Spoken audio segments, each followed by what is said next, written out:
एक कुम्हार की लड़की का रिश्ता राजा के लड़के के साथ पक्का हो गया। उस लड़के के साथ जिसकी विवाह के दिन ही मृत्यु होनी तय थी। दोनों तरफ से विवाह की तैयारियां जोरों शोरों से होने लगी। दिन बीते और आखिर वो दिन आ ही गया जब राजा के लड़के का विवाह कुम्हार की बेटी के साथ होना था।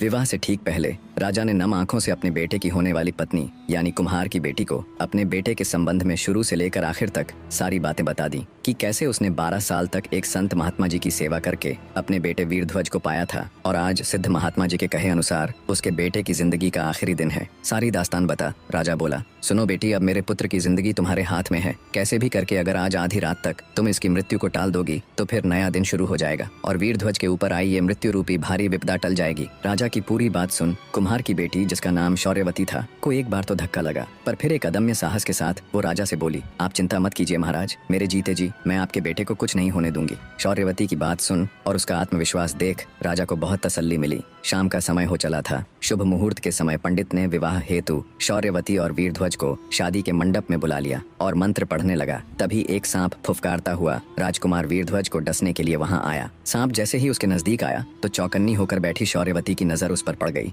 उसे समझते देर न लगी कि ये सांप उसके पति को खाने के लिए ही यहाँ आया है। उसने अपना हाथ आगे बढ़ाया और सांप को पकड़कर उसके मुख को अपने एक पैर के नीचे दबाकर बैठ गई। ईश्वर की मर्जी कहो या उनका चमत्कार, वहाँ मौजूद किसी भी व्यक्ति की नजर उस सांप पर नहीं पड़ी। कुम्हार की बेटी सांप के मुख को अपने एक पैर के नीचे दबाकर बैठी रही। कुछ देर बाद उस सांप की पत्नी वहाँ आई और कुम्हार की लड़की से बोली, मेरे पति को तुम क्यों अपने पैर के नीचे दबाकर बैठी हो? कृपया उसे छोड़ दो, अन्यथा इस हालत में उसके प्राण निकल जाएंगे। नागिन की बात सुन शौर्यवती बोली, तुम्हारा पति यहाँ किसी की भलाई में थोड़े ही ना आया था। वो मेरे पति को डसकर उसके प्राण हरने के लिए यहाँ आया था। अगर मैंने उसे छोड़ा तो वो फिर से मेरे पति को डसने की कोशिश करेगा। तब नागिन बोली, नहीं, अब वो ऐसा नहीं करेगा। मैं वचन देती हूँ, तुम्हारे छोड़ते ही मैं अपने पति को यहाँ से लेकर चली जाऊंगी। पर तुम्हारे पति की मृत्यु तो आज निश्चित है, ऐसे नहीं तो किसी और रूप में सही। नागिन के वचन भरने पर शौर्यवती ने सांप के मुख के ऊपर से अपना पैर हटाकर उसे आजाद कर दिया। नागिन अपने वचन अनुसार बिना किसी को कोई हानि पहुंचाए अपने नाग के साथ चुपचाप वहां से चली गई। कुम्हार की लड़की नागिन की चेतावनी से और अधिक सजग होकर बैठ गई।